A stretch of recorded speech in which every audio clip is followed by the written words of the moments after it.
Buenas noches.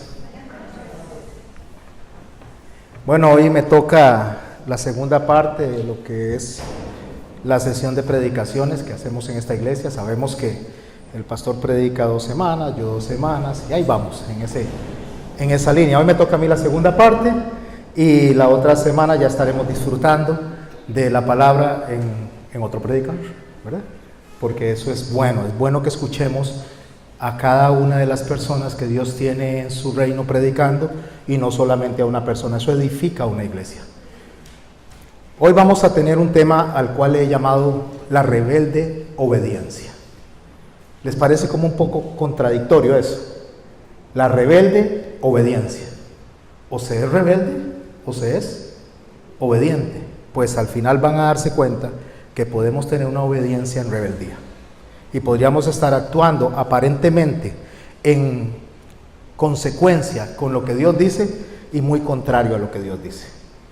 Vamos a pedirle al Señor que nos dé su dirección. Padre bueno y santo, en el nombre de Cristo estamos delante de ti, Señor. Te damos gracias, Señor, por habernos traído esta noche. Te damos gracias, Señor, por la palabra que tienes para nosotros. Te rogamos en el nombre de Jesucristo que hables a nuestra mente y a nuestro corazón, Señor. Pon nuestra mente dispuesta, nuestro corazón dispuesto, Señor, para poder aprender y atesorar lo que nos das. Te damos gracias, Señor, por la palabra que traes a esta iglesia, Señor, a través de los diferentes expositores. Y te rogamos en el nombre de Jesús que eso no se nos vaya, que lo atesoremos, Señor, como perlas de sabiduría. En el nombre de Cristo te ruego que dirijas también mi mente y corazón, para que no solo edifique a mis hermanos, sino a mí mismo, Señor. Primeramente a mí y por lo consecuente, Señor, a cada uno de los presentes. En el nombre de Jesús. Amén. Cada vez que voy a predicar, empieza a predicar el bebé, ¿verdad? Eso está bien, él está practicando. No, ese no es Ezequiel hoy. Cuando nosotros escuchamos hablar de rebeldía y de obediencia, una de las personas que se nos viene a la mente, muy rápido, así casi que al instante, lo asociamos con rebeldía, es a Saúl. ¿Les parece? ¿O coinciden conmigo? Por algo que le dijo el Señor. Porque el Señor allá en 1 Samuel, en el capítulo 15, en el verso 22, solo lo estoy mencionando, Él le dice que la rebelión es tal igual que la adivinación y que la obstinación es tal igual que la idolatría. Cuando nosotros escuchamos eso, debemos de ver la connotación en la que el Señor se lo está diciendo a Saúl a través de Samuel. El Señor le está diciendo a él que la rebelión o la rebeldía no solamente es detestable y abominable, eso, anoten eso, abominable, sí, abominable, y abominable, sino algo más allá de eso. Y parecería como que tendríamos que hacer una exégesis muy grande de esas palabras, pero vieras que es muy sencillo. Saúl había echado todo lo que eran las hechiceras, todos los adivinos durante esa época, porque era muy popular. Lo mismo que lo que era la idolatría, era algo muy popular. Entonces, lo que Dios le dice a él a través de Samuel, cuando le dice que la adivinación es tal igual que la rebelión y que la idolatría es tan igual que la obstinación, no solo le está diciendo que es detestable, sino muy popular. O sea, es algo que se da prácticamente en todas las personas. Si yo le pregunto a usted, y no levante la mano, solamente es un ejercicio mental, si usted es rebelde, ¿qué haría? O sea, ¿diría que sí o diría que no? ¿Se confesaría una persona rebelde o diría, no, yo no soy rebelde, esos son otros, pero yo no? Yo creo que al final, cuando lleguemos al término de esta enseñanza, nos vamos a dar cuenta que todos somos rebeldes, en una medida o en otra. En Proverbios capítulo 16, en el verso 18, si gustan me acompañan en sus Biblias, y si no pueden anotarlo y verlo en casa, dice así: antes del quebrantamiento, o sea, de la destrucción, antes del quebrantamiento es la soberbia, y antes de la caída, la altivez de espíritu. O sea, lo que está diciendo que antes de caer está la arrogancia. Cuando nosotros pensamos en la rebeldía, usualmente no lo asociamos con estos dos actitudes, con soberbia, con altivez, con arrogancia, pero resulta que son familias, son hermanas. Hay un emparentamiento entre ellos en cuanto a la conducta. La ciencia, cuando hablo de la ciencia, estoy hablando de la ciencia de la comunicación, dice que la soberbia es un sentimiento de sobrevaloración. Esa es la soberbia.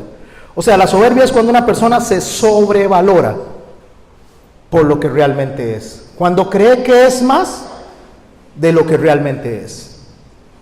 Según la ciencia de la comunicación, cuando se hace el estudio del lenguaje, ellos estaban pretendiendo encontrar el origen del narcisismo. ¿Saben ustedes qué es narcisismo? Es el amor a uno mismo.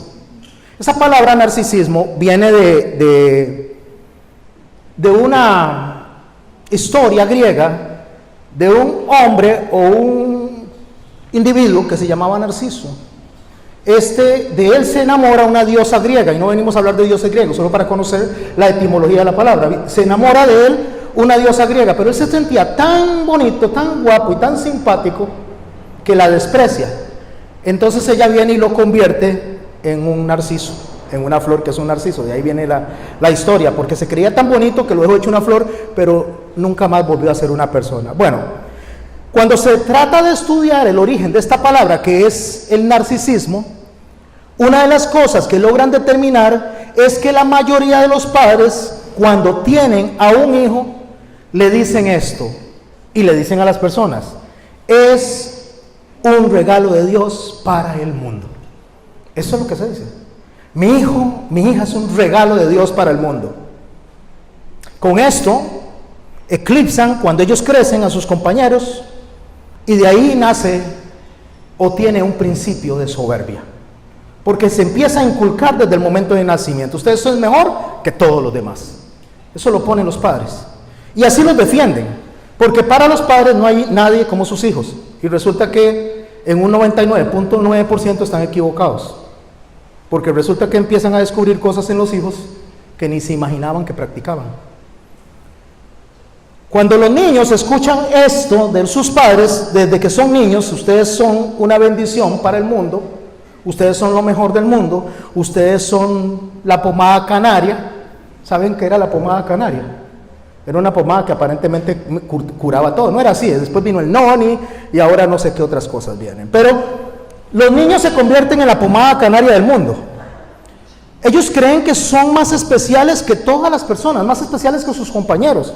Incluso ven a su mamá como la esclava y a su padre como el esclavo, porque eso mismo lo han inculcado sus padres.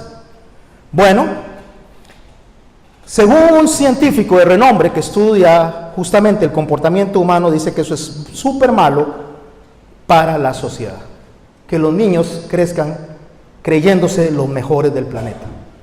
Aunque usted y yo creamos que eso es bueno, realmente le hace un daño a la sociedad. Este señor Burman no estaba del todo equivocado, o mejor dicho, no estaba equivocado. ¿Por qué? Porque nosotros como cristianos tenemos una referencia a este tipo de conducta en la Biblia, a través de Pablo. Pablo en Filipenses, allá en el capítulo 2, dice: no hagáis nada por egoísmo o por vanagloria, sino con actitud que humilde. Nosotros debemos de conducirnos humildes, no decir que somos lo mejor, que somos la máxima, que somos la pomada canaria. Porque no es así. No solo eso, sino que Pablo afirma que cada uno de vosotros considere al otro como más importante que sí mismo. Quiere decir que Pullman no estaba equivocado. Y quiere decir el daño que le hacemos a los hijos, haciéndolos creer que son mejores que los demás, lo único que los pone es una posición de soberbia, de orgullo, y con ello viene la rebeldía, que es tan popular que el Señor le dice que es detestable y común en la forma en que lo presenta a Saúl a través de Samuel. La altivez es muy diferente a lo que es la soberbia. Recuerde que la soberbia es un sentimiento de sobrevaloración. La altivez es un sentimiento de superioridad. ¿Cuál es la diferencia entre la sobrevaloración a la superioridad? Bueno, la sobrevaloración es creer que yo valgo más de lo que soy.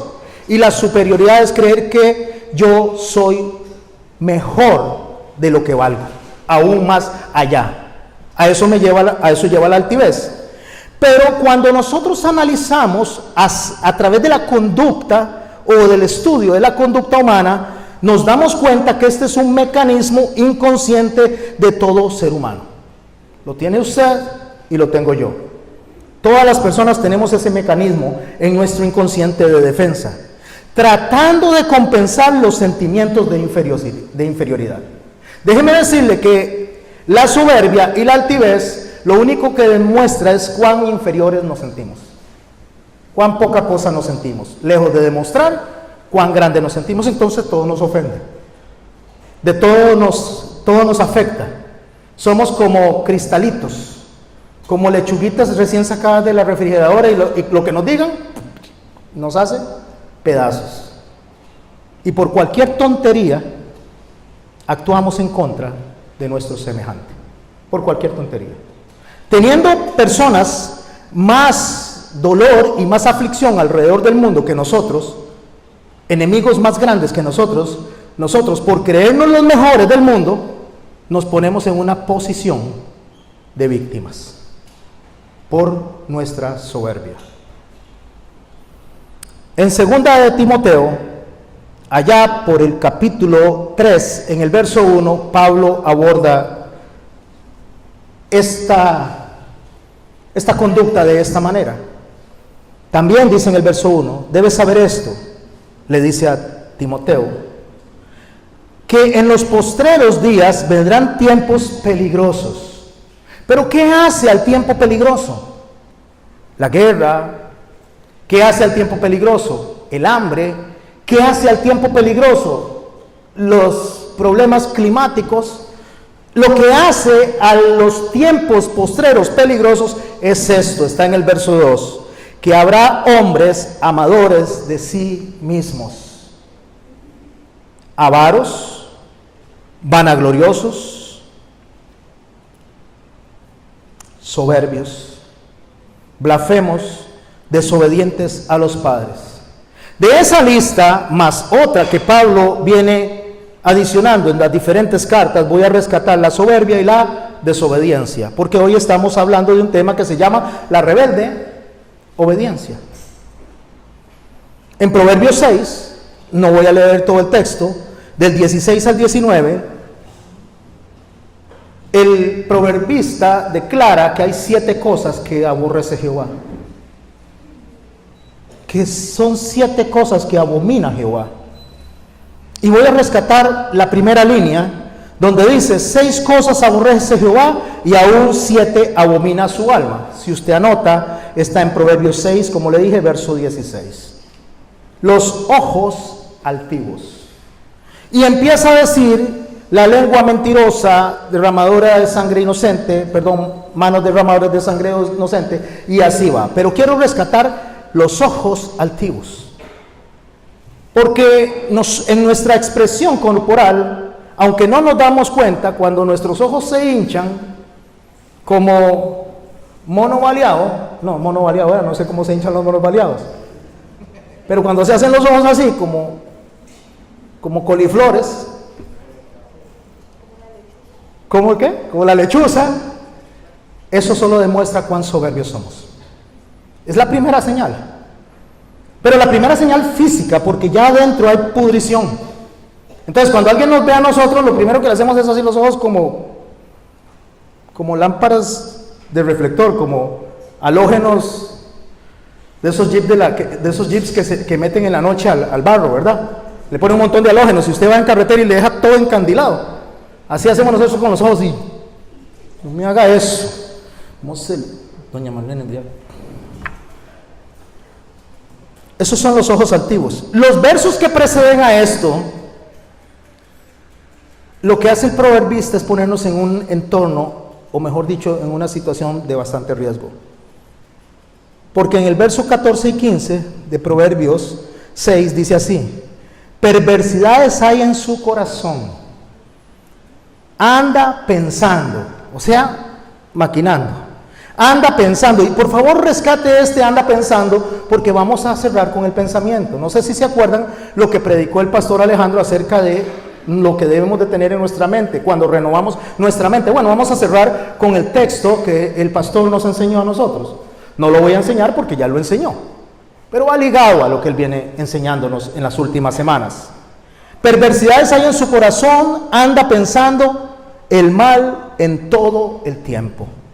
Siembra las discordias. ¿Qué es sembrar? Es poner una semilla. O sea, maquina y pone una semilla en el corazón de las personas. ¿Sabe por qué murmuramos los unos de nosotros? Por soberbios, por altivos, porque queremos estar en el primer lugar. Entonces nos comemos a Raimundo y a todo el mundo porque estamos molestos con esas personas y no hacemos lo que dice Pablo, que los veamos como superiores a nosotros mismos. Como dice Jesús, que pasemos por alto la ofensa. No hacemos como dice Dios, que amemos a nuestros hermanos como Él nos ha amado a nosotros mismos. Y si Dios nos hubiera amado con soberbia, nosotros no estaríamos aquí.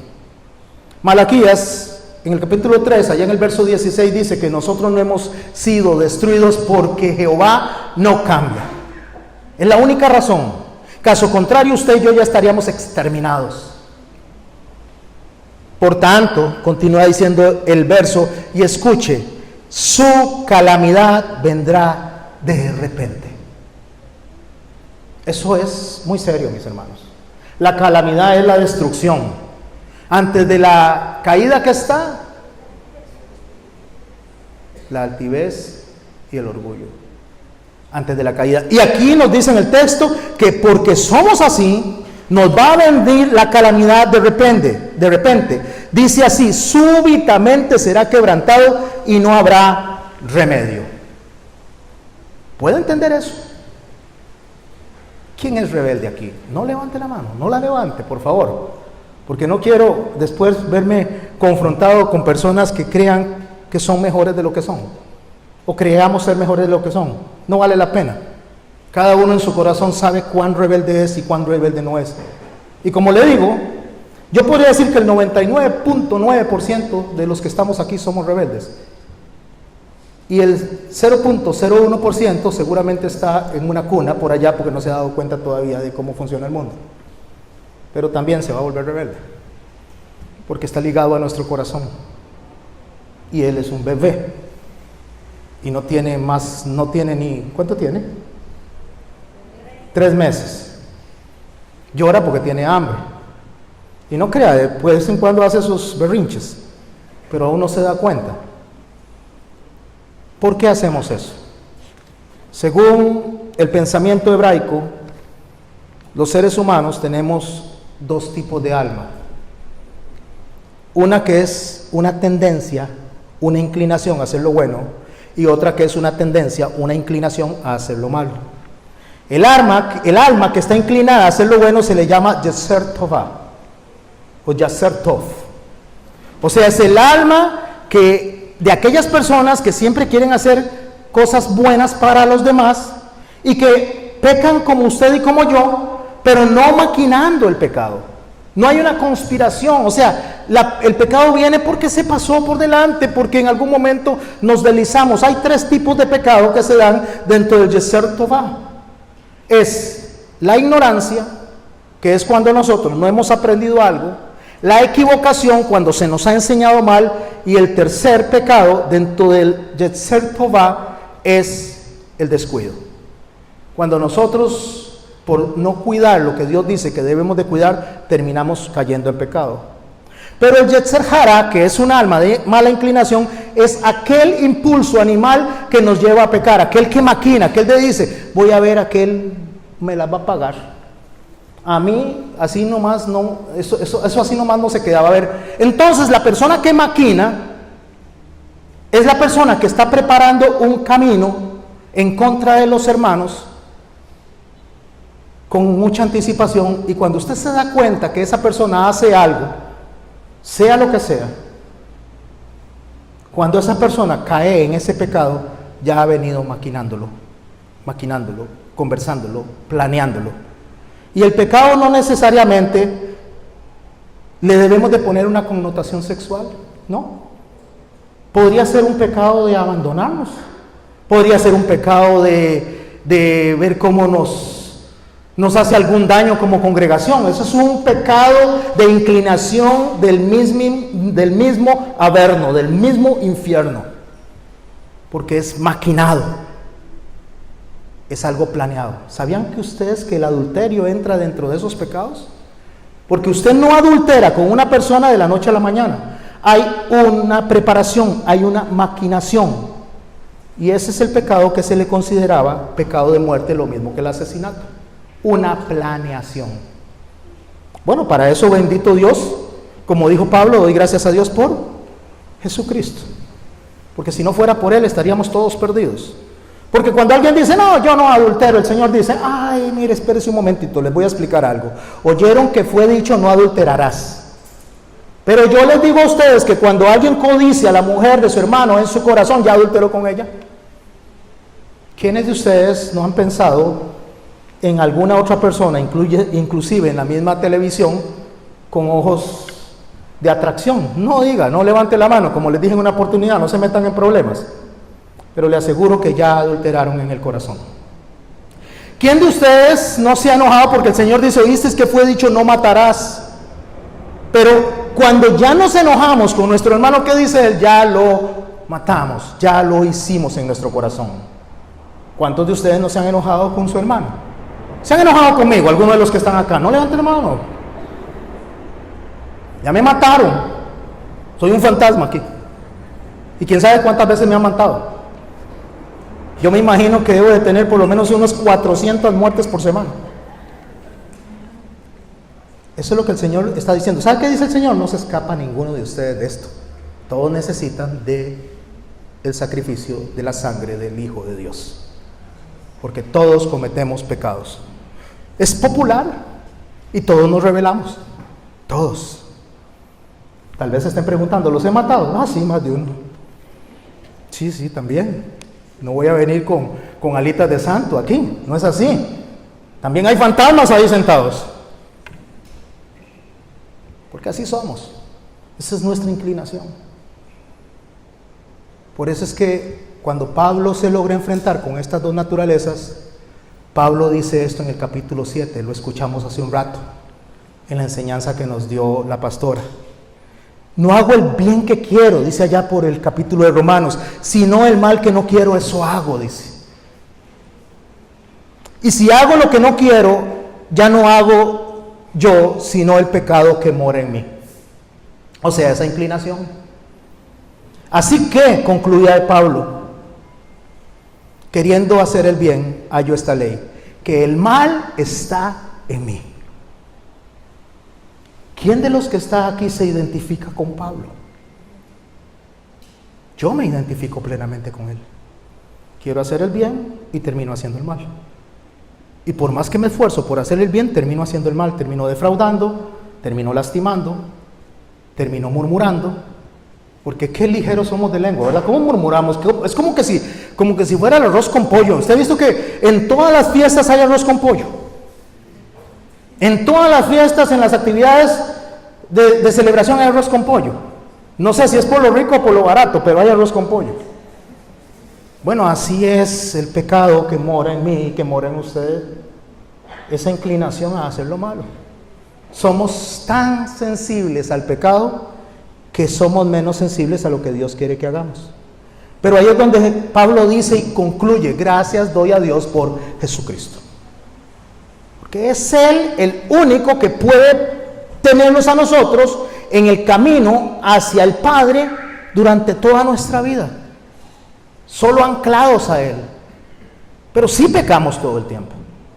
Y todo el tiempo nos caemos. Pero bendito Dios que Él vino y nos tomó, nos asió de la mano y no permite que nos perdamos. Porque yo, Jehová, no cambio. Dice, por eso no habéis sido consumidos. No por nosotros. ¿Qué valor tenemos nosotros? Nosotros nos sobrevaloramos. Mas no tenemos el valor que pensamos. El único valor que tenemos nosotros es la gracia de Dios en nosotros. No hay nada más. ¿Por qué somos así? Bueno, porque hay un germen, una semilla. Alguien ha sembrado algo en algún momento, pone una semilla y nace un árbol, a veces manzanas, naranjas, pollo. No, pollo no, eso lo decía un presidente de Venezuela, que se sembraban delfines, o no sé, algo así, pollo. Pero la semilla que nosotros tenemos fue puesta ahí. Por eso es que Isaías, allá por el capítulo 14, nos trae esta sentencia: descendió al Seol tu soberbia. Es una profecía, o más que todo, un detalle de la caída de Satanás. Descendió hasta el Seol tu soberbia. Recuerde, estoy en Isaías capítulo 14, para los que llevan nota. Y el sonido de tus arpas, gusanos será en tu cama, y gusanos te cubrirán. ¿Qué pasa cuando somos soberbios? ¿Viene qué? Inevitablemente la caída. Eso le pasó a don Satán. ¿Cómo caíste del cielo, oh lucero, hijo de la mañana? Dice: cortado fuiste por tierra, tú que debilitabas a las naciones. Y escuche el verso 13: tú que decías en tu corazón, subiré. Altivez en su máxima expresión. Subiré al cielo en lo alto junto a las estrellas de Dios, levantaré mi trono. Altivez. Y en el monte del testimonio me sentaré. Soberbia. A los lados del norte, sobre las alturas de las nubes, subiré y seré semejante al Altísimo. Usted sabe que con ese pensamiento fue que fue atrapada y confundida Eva. Porque eso fue lo que le dijeron: si tomas de esto serás como Dios. ¿Por qué los matrimonios tienen los problemas que tienen? Por la competencia. Quieren estar en primer lugar. ¿Por qué los hijos tienen los problemas con los padres? Por la competencia. Porque nadie sabe a quién le toca dirigir la casa. Y cada quien quiere ser el director de la orquesta. Y usted sabe que la orquesta, ¿cuántos directores tiene? Solo uno. Los demás son músicos. Pero los músicos quieren que el director se siente y todos quieren tocar la orquesta. Igual que en una iglesia. Igual que en la selección nacional de fútbol. ¿Sabía que hay 4,5 millones, no sé si 5 millones de ciudadanos en este país, y son 5 millones de técnicos de la selección?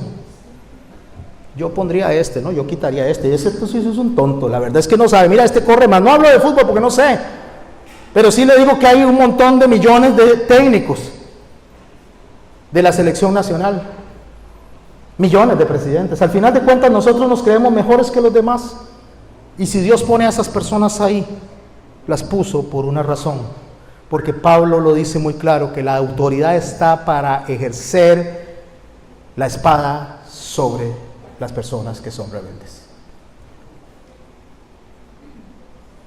Así que en nosotros hay una lucha de la oscuridad y la luz, y no estoy hablando de salvación y estoy hablando de infierno, estoy hablando de su naturaleza y la mía. Hoy amanecemos con todo el furor de amar a Dios y exaltarlo, y mañana queremos dejarlo botado. Hoy amamos a nuestro hermano, el que está acá, ya mañana queremos abandonarlo. Hoy queremos que venga a nuestra casa y le queremos preparar las mejores manjares, y mañana ojalá ni se acerque. Así pasamos de un estado a otro constantemente. Subimos y bajamos, bajamos y subimos. Había uno que está siempre igual y siempre piensa igual y no cambia, se llama Jesús. Y gracias doy a Dios, dijo Pablo, por Jesucristo. ¿Por qué somos así? ¿Se siente usted bien cuando gana una carrera? ¿Se siente usted bien cuando sale en primer lugar de promedio? ¿Se siente usted bien cuando usted logra ganar una discusión? ¿Ha discutido con su esposa usted? ¿Se siente bien cuando gana esa discusión? ¿O se siente bien usted cuando le gana la discusión a su esposo? Como diría mi amigo de más de 3 décadas, yes.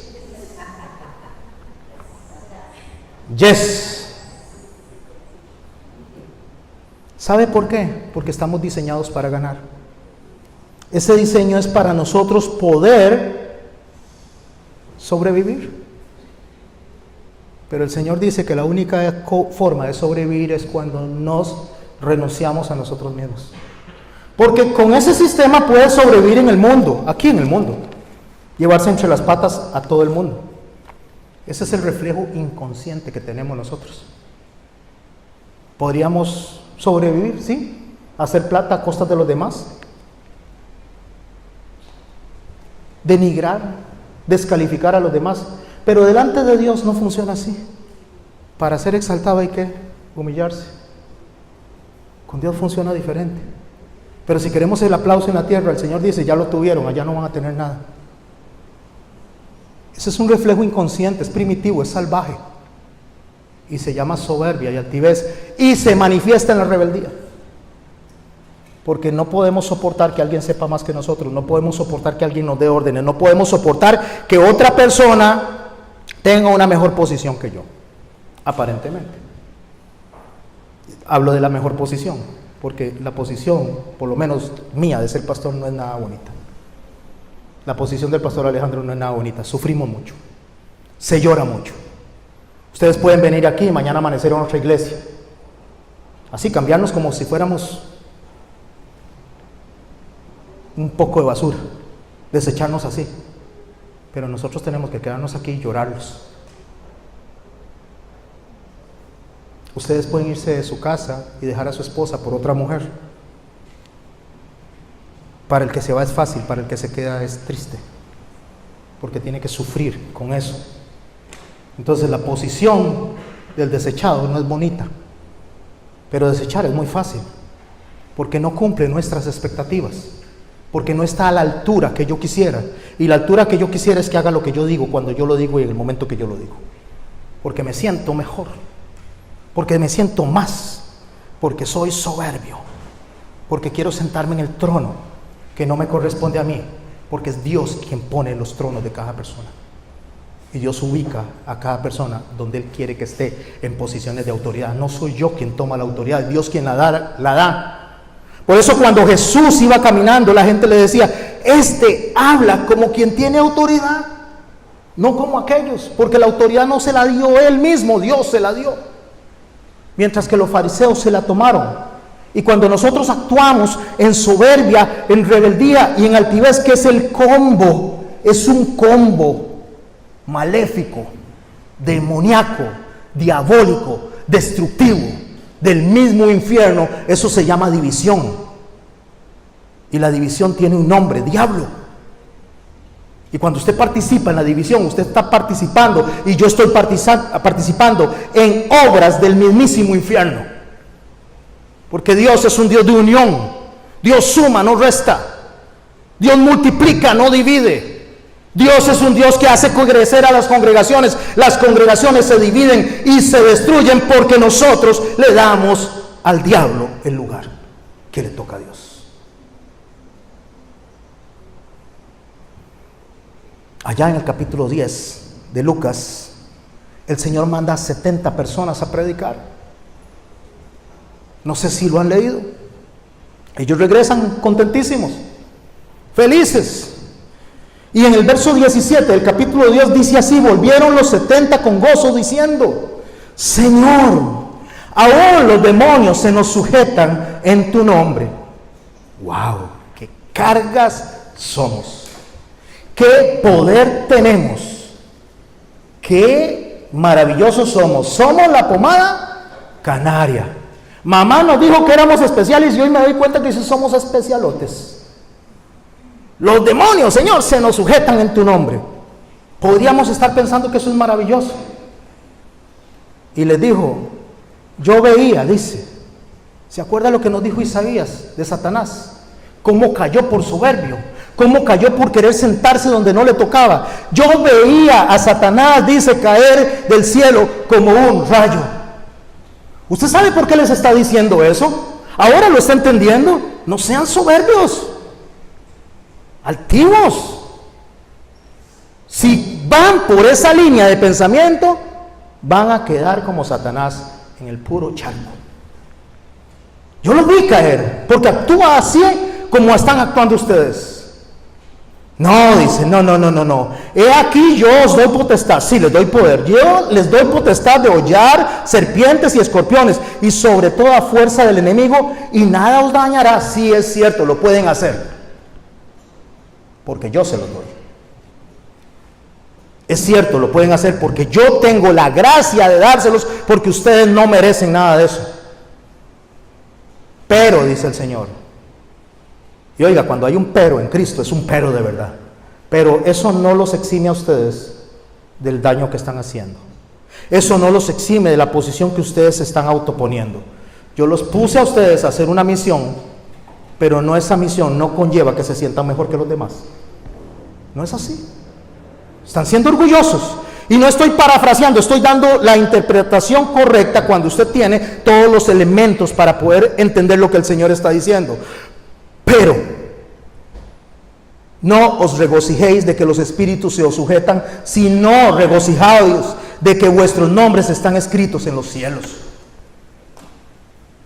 Hermanos, no se sientan felices, no se sientan contentos porque ganaron una batalla, porque ganaron un pleito o porque creen que son más inteligentes que los demás. Alégrense porque Dios decidió escogerlo a usted y a mí y escribirnos en los cielos. Es lo único que debemos de alegrarnos. Y es lo único que nos puede sostener a nosotros hasta el final. Pero si andamos buscando lo que no se perdió, no vamos a encontrar realmente lo que ustedes creen y lo que yo creo que no se perdió. El Señor dijo, por cuanto todos pecaron, están destituidos de la gloria de Dios. Y eso lo incluye a usted y a mí. Si está ahí sentado y si esta palabra le está llegando a su corazón, es por una sola razón: por la gracia de Dios y por la misericordia de Dios. ¿Qué es obediencia? Si ya hablamos de soberbia, ¿qué es obediencia? La obediencia viene de una palabra en hebreo que es shama.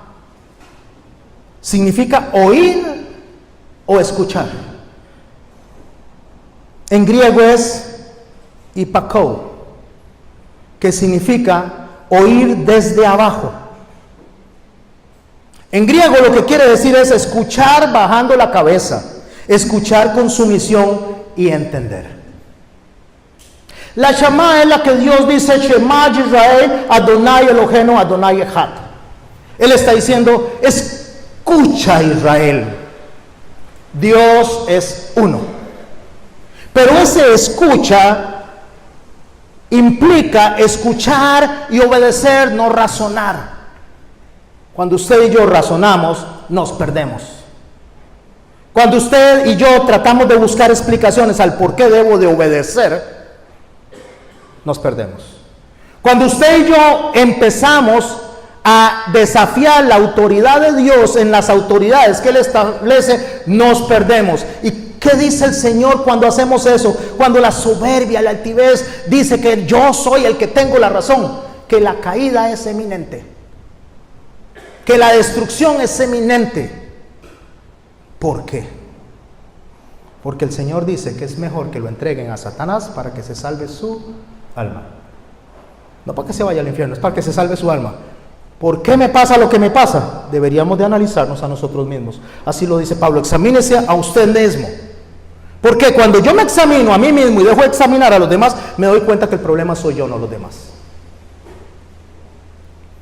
Recuerdo una vez que escuché, era un chiste, bueno, no sé contar chistes ni lo voy a contar, pero que llegó un hombre donde un doctor y le decía, doctor, mira que me duele aquí, y se tocaba el hombro, mira que me duele aquí, y se tocaba, y la cabeza, me duele aquí, y lo que tenía era una cortada en el dedo, no era lo demás. Eso me recuerda a mí cuando una persona dice, vieras que no me dejó de hablar Pepito, viera que me dejó de hablar Pánfilo, viera que no me habla Hortensio, viera que no me habla Segajapio, ya, ese es su nuevo nombre. Pero resulta que todos no le hablan a él y no se ha dado cuenta que el problema es él, que el problema es ella, no son los demás. Cuando usted tiene problemas con uno y con otro y con otro y con otro, el problema no son los otros, el problema soy yo. Y si no fuera tan soberbio, tan altivo, tan orgulloso y estuviera en esa posición, me daría cuenta y diría, sí, Señor, tienes razón, perdón. Y empezaría a tener un cambio de mente, pensamientos diferentes, metanoia. Empezaría a entender que yo debo de cambiar para que mi entorno cambie. Porque mi entorno cambia hasta que mi corazón cambia. Mi entorno no va a cambiar mientras mi corazón esté podrido. Y a donde yo me vaya me voy a llevar esa pudrición, porque está en mi corazón, no está en los demás. Los demás también están podridos, sí, pero preocúpese por su corazón, usted no puede cambiar el de los demás. Cuando yo empiezo a ser como Cristo y tener la mente de Cristo, empiezo a decir, perdónalos porque no saben lo que hacen. Pero cuando yo no tengo la mente de Cristo, dice, no los perdones porque yo tengo la razón y ellos no saben ni papa. Y no se dejan enseñar. Cupones. ¿O no nos comportamos así nosotros? La rebeldía es desafiante. Pero usted sabía que no es rebeldía en singular, son rebeldías en plural. Hay varios tipos de rebeldías. David lo tenía muy claro y muy presente. En el Salmo 51, en el verso 10, el Señor dice, Pablo, ya estoy poniendo a Pablo con David. David dice, mis rebeldías, habla en plural, porque no es una sola rebeldía, hay diferentes rebeldías. Y en el tiempo que me queda, espero poder llegar a abarcarlas todas. La primera rebeldía se llama rebeldía regresiva o rebeldía pasiva.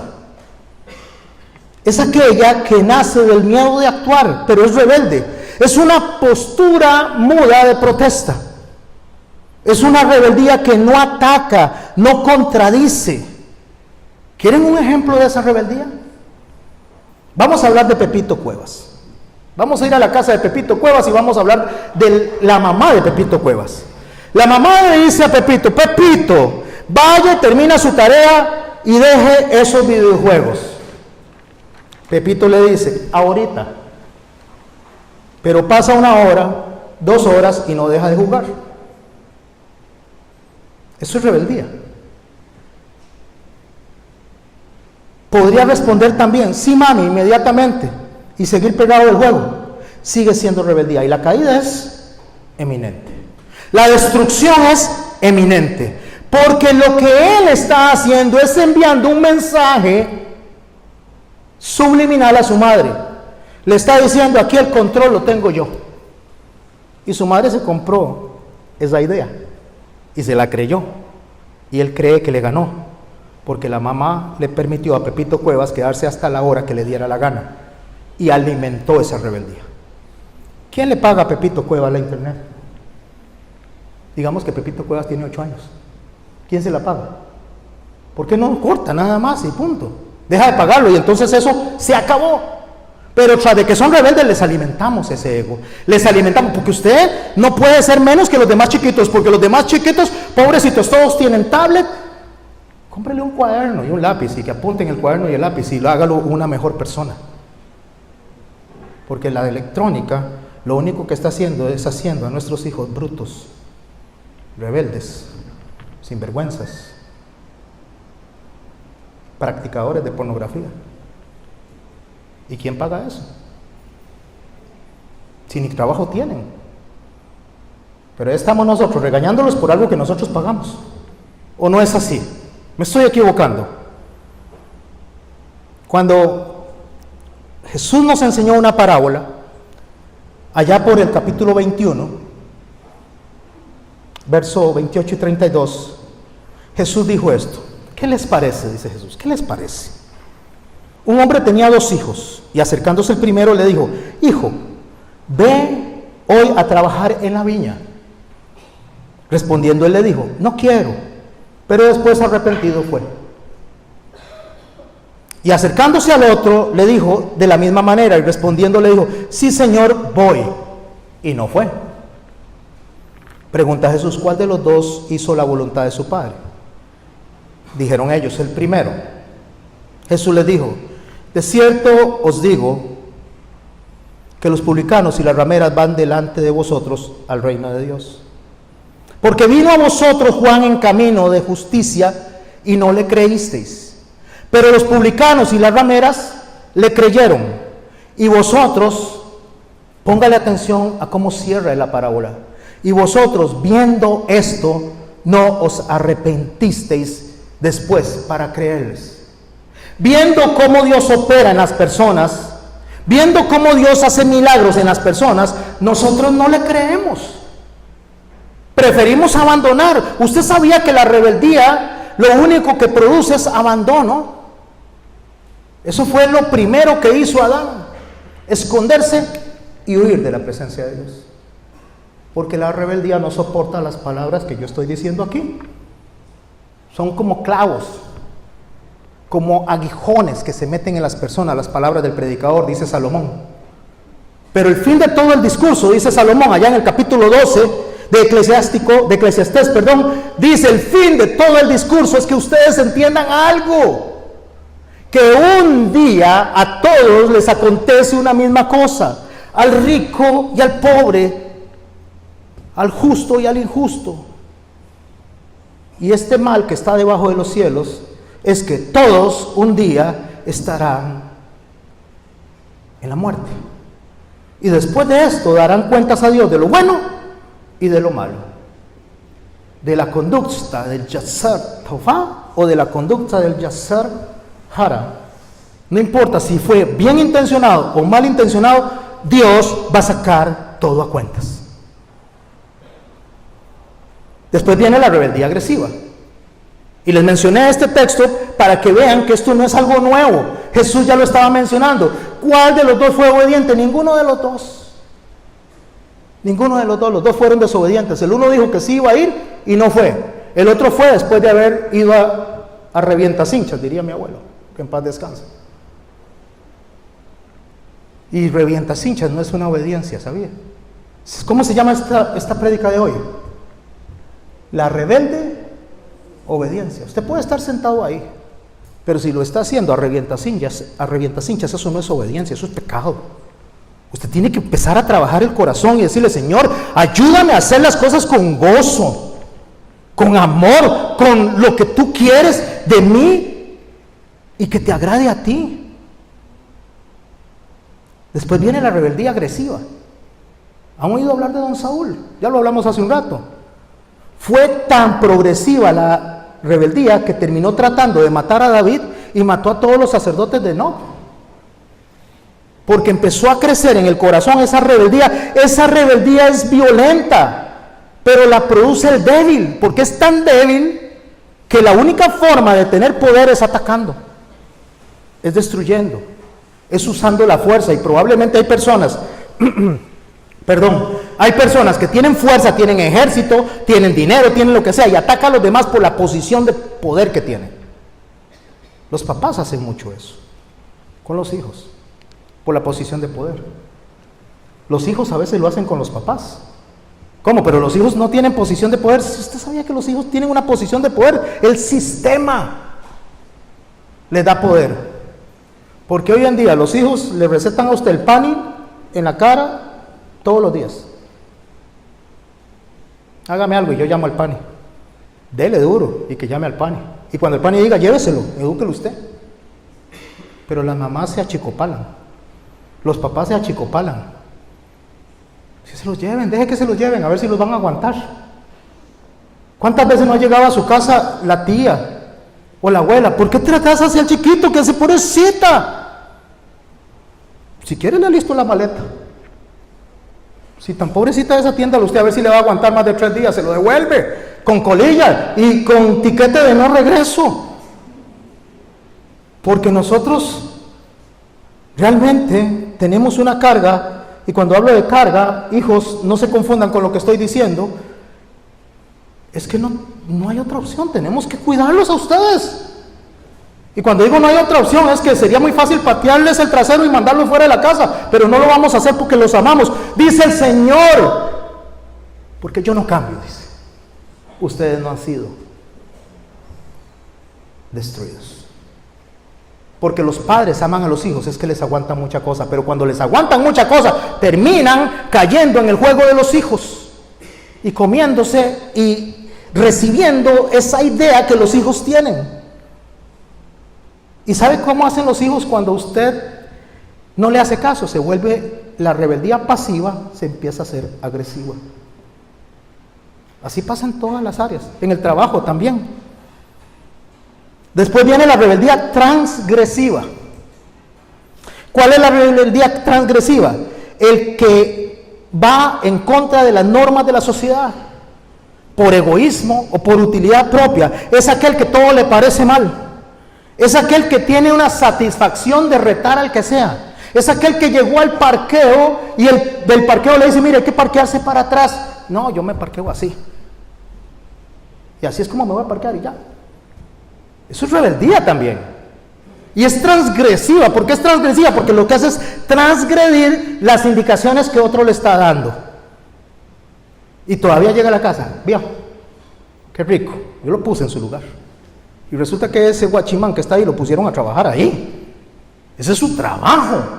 A él le toca acomodar los carros. Igual que aquí, como que el ujier llegue y le diga, acomoda el carro. No, yo lo acomodo porque me da la gana así. Está transgrediendo la orden de una autoridad que se le dio a esa persona. Pero no nos gusta. Y si se nos dice, entonces salimos corriendo por otro lado, porque eso es lo que hacemos, irnos para otro lado, donde no nos digan cosas que no nos gustan, donde nos hablen live, donde nos digan que somos supercarga, que podemos declarar al Señor, que podemos hacer lo que queramos, que le reclamemos al Señor las promesas de Abraham. ¿Sabe por qué hacemos eso? Simplemente porque somos soberbios, porque queremos sentirnos en un trono que no nos toca a nosotros, que le pertenece solo a Jesús.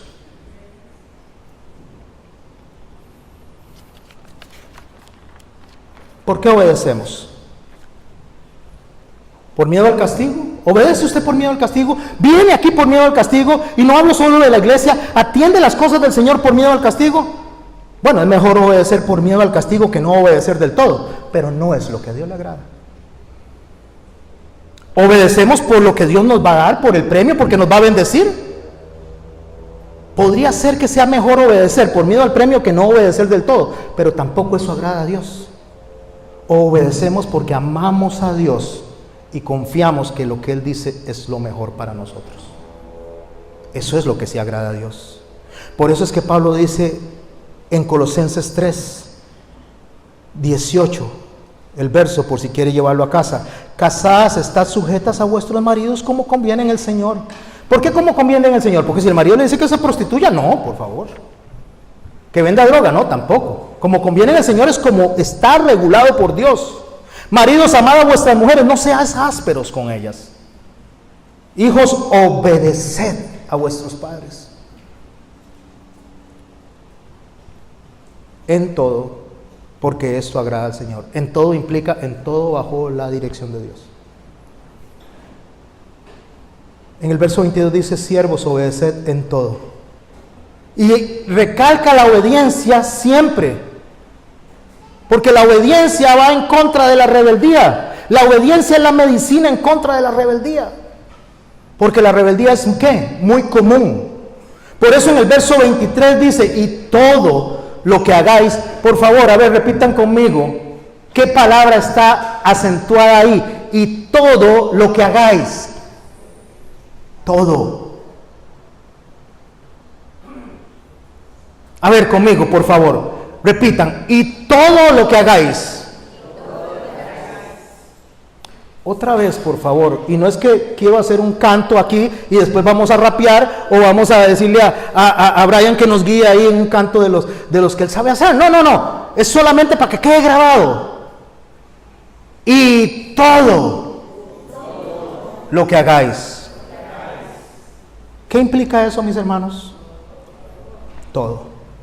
Hacerlo de corazón, como para el Señor y no para los hombres, sabiendo, como pienso, sabiendo que del Señor recibiréis la recompensa de la herencia, porque a Cristo el Señor servís. Lo que usted haga o deje de hacer, lo hace y lo deje de hacer para Cristo, no para nosotros.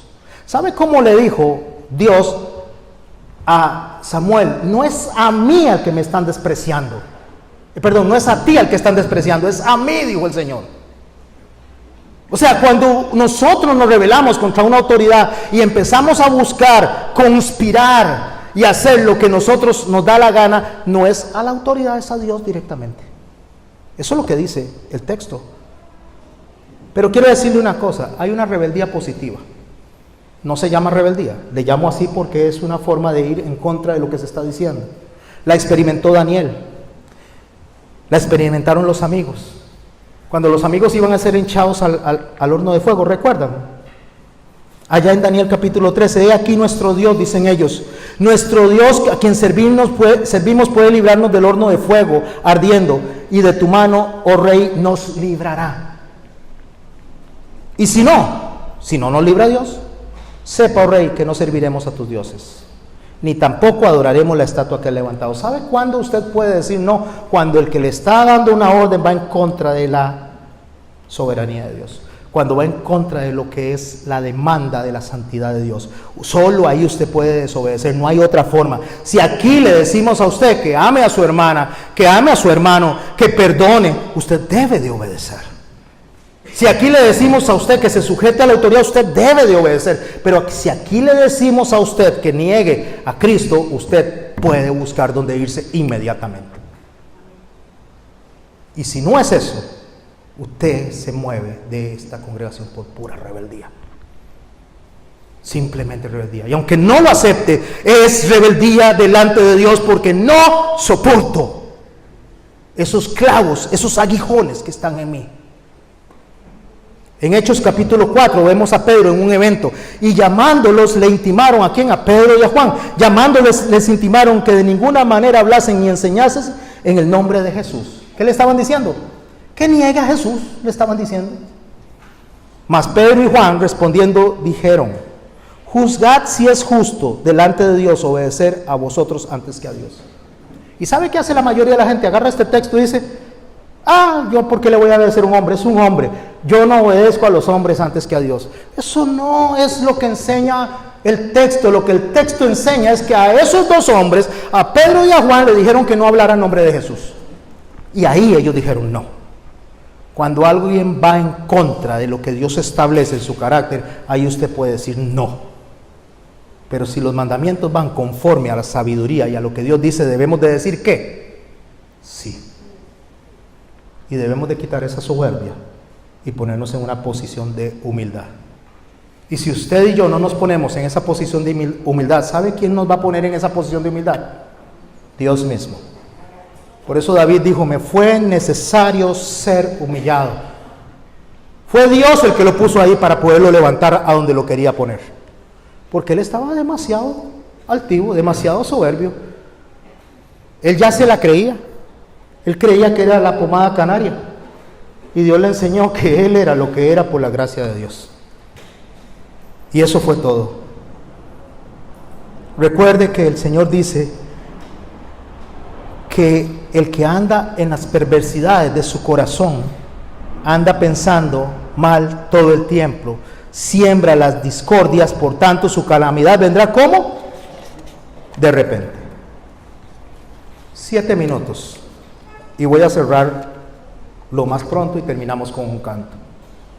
¿Cuál es la obediencia perfecta entonces? La obediencia perfecta nosotros la vamos a encontrar en Mateo capítulo 26, en el verso 38. Jesús dijo: mi alma, dice, está muy triste hasta la muerte. Quedaos aquí y velad conmigo. Yendo un poco adelante, se postró sobre su rostro, orando, diciendo: Padre mío, dice, si es posible que pase de mí esta copa, pero no que sea como yo quiero, sino como tú quieres. ¿Cuál es la obediencia perfecta? ¿Habrá alguna posibilidad de hacer algo diferente? Puede ser que sí, puede ser que no. Pero sea que sea posible o que no sea posible, Jesús sabía que lo que el Padre decía era perfecto. Y no había otra alternativa. Si usted tiene que enfrentar la vida, aunque no lo entienda como Dios dice, enfréntela como Dios lo dice. Porque la única alternativa que tiene para salir adelante es sacar adelante esta tarea. Doy gracias a Dios, dice Pablo en 1 Timoteo capítulo 1. Doy gracias a Dios al que me fortaleció. ¿A quién? A Cristo Jesús, Señor nuestro, porque me tuvo por fiel poniéndome en el ministerio, habiendo sido yo antes blasfemo, perseguidor, injuriador. Mas fui recibido a misericordia porque lo hice ¿en qué? En ignorancia. Hermanos, ¿es usted rebelde? ¿Ha sido usted rebelde? ¿Soy yo rebelde? Si es ignorancia, dígame, le voy a dar una buena noticia. El Señor eso lo pasa por alto. Pero cuando ya sabemos y no hacemos lo que Dios dice, mejor les hubiera sido no haber conocido.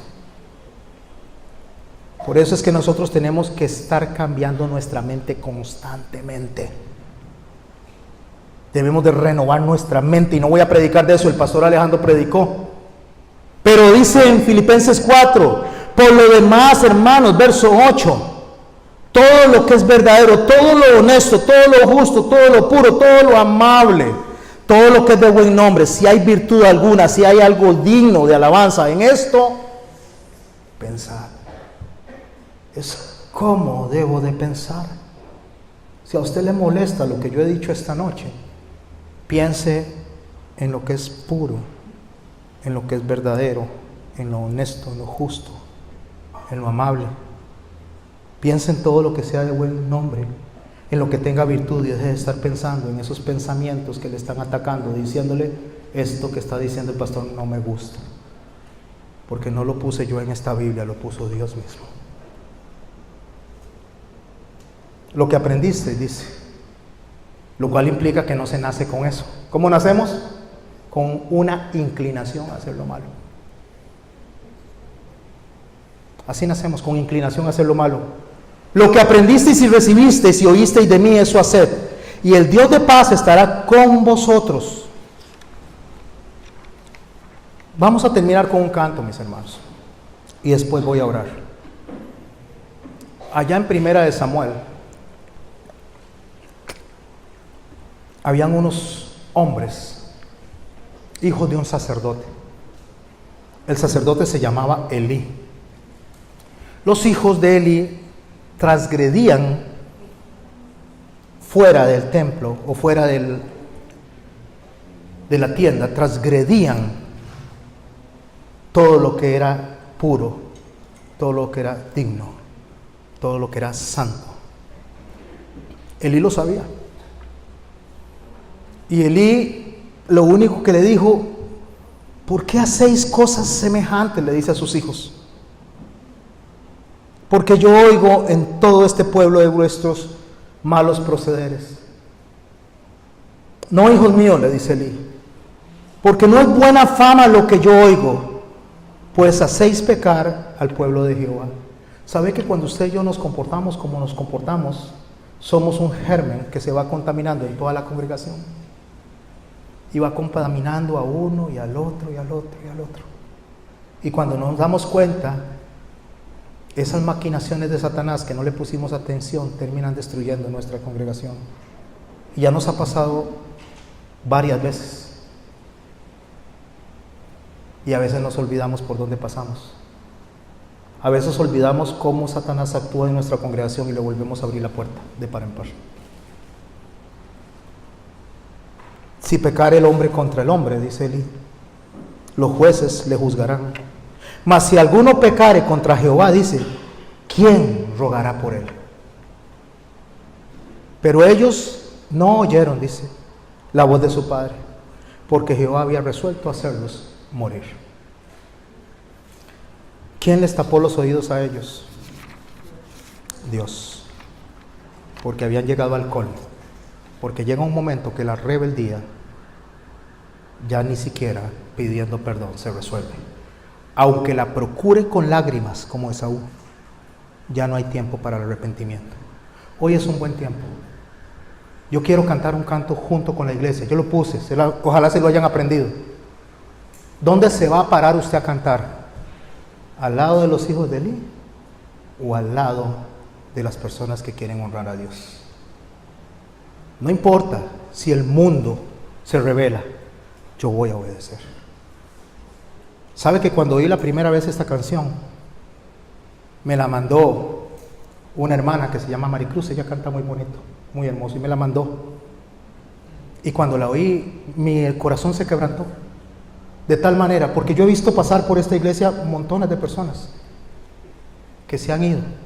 Algunos se congregan en otros lados, y bendito Dios por eso, pero otros están peor que comer con los cerdos algarrobas. Y eso duele, porque los lloramos todos los días. No nos alegramos del que se va, lloramos al que se va. No nos alegramos del que nos abandona, lloramos al que nos abandona y abrazamos al que viene. Lo abrazamos con nuestros brazos y todo nuestro amor. Pero el Señor me enseñó algo a través de este canto. Si se quieren revelar, Dios me consagró para este altar.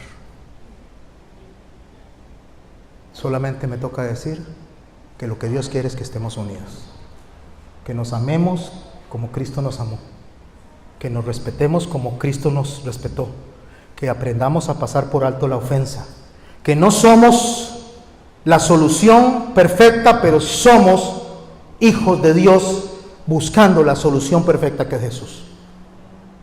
Puesto los ojos en el galardonador de la fe, puesto los ojos en Cristo, anclados ahí. Nos equivocamos todos los días. Se equivoca el pastor Alejandro todos los días. Me equivoco yo todos los días. Se equivocan ustedes todos los días. Pero aunque nos equivoquemos, no es cuántas veces nos caemos, sino cuántas veces nos levantamos. Ahí está la victoria. No en la caída, sino en el levantarse. ¿Por qué usted está aquí escuchándome a mí? Por la pura misericordia de Dios. Nada más. Porque usted no sabe ni tiene idea de lo que le está liberando. Pero hoy es el día de adorar al Señor y decir: Señor, si los hijos de Elí no te quieren adorar, yo sí lo voy a hacer, como a ti te gusta, aunque no lo entienda. ¿Quiere ponerse de pie y cantar conmigo? Mi hermano,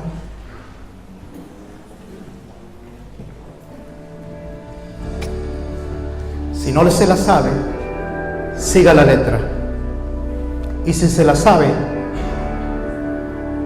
cántela con toda el alma, desde lo más hondo de su ser.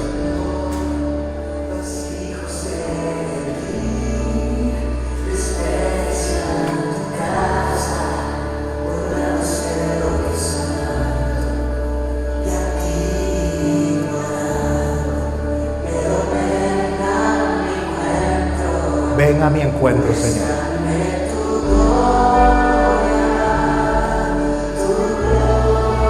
Muéstranos tu gloria, Señor. Queremos oírte, Padre. Queremos obedecerte.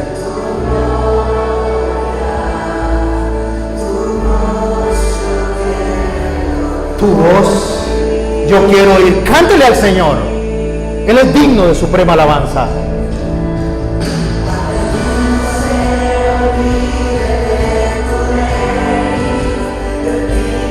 Oh Dios santo. Oh Dios, yo participaré en la construcción.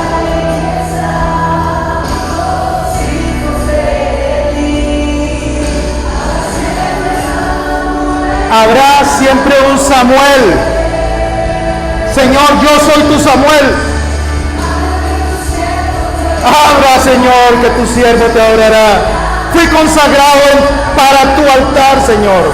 No importa los hijos de Elí, porque yo nací para adorarte.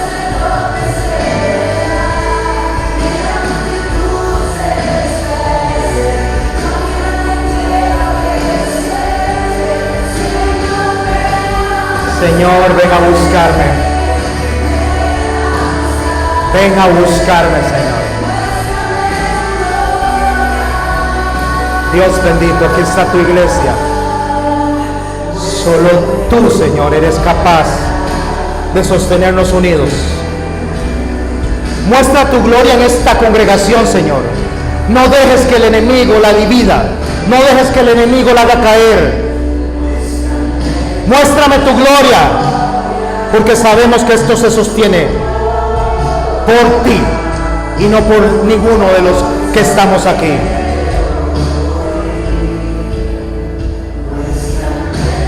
Hermano, no cante, adore. No cante, adore. Tu voz yo quiero oír, adore. adore al Señor. Él no quiere su canto, Él quiere su adoración. Él quiere un Samuel.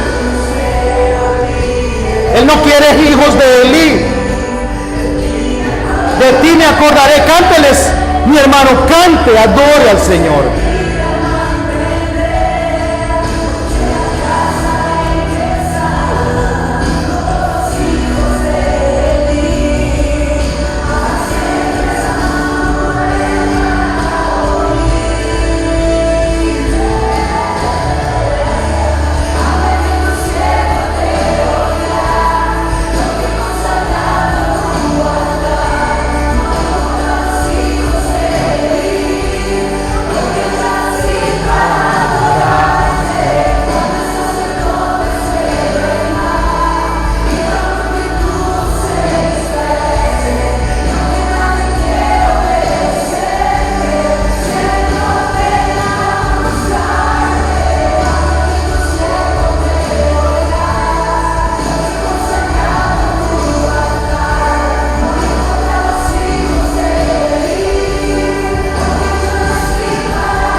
Habla, oh Dios. Habla a nuestros corazones. Ayúdanos a entender, Señor, lo que quiere de nosotros. Toca nuestros corazones, Señor, y que tu gracia, Señor, permanezca, Señor, delante de nosotros todos los días. Háblale a esta congregación, Señor, como solo tú sabes hacerlo. Como tú eres experto, Señor, en amor, en compasión, en misericordia, Señor. Como sabes llegar a tiempo, Señor. Ven aquí, oh Dios, oh Rey poderoso, y haz de nosotros, Señor, siervos fieles, Samueles que te escuchen, Señor, y aléjanos de la conducta de la rebeldía. Aléjanos, Señor, de esa forma de pensar. Ayúdanos a pensar como ti, oh Jesucristo. En tu santo nombre te damos gracias. Amén, Señor, y amén. Los hijos de Elí, que se queden callados, y los hijos de Dios pueden aplaudirle. Que Dios les acompañe. Gracias.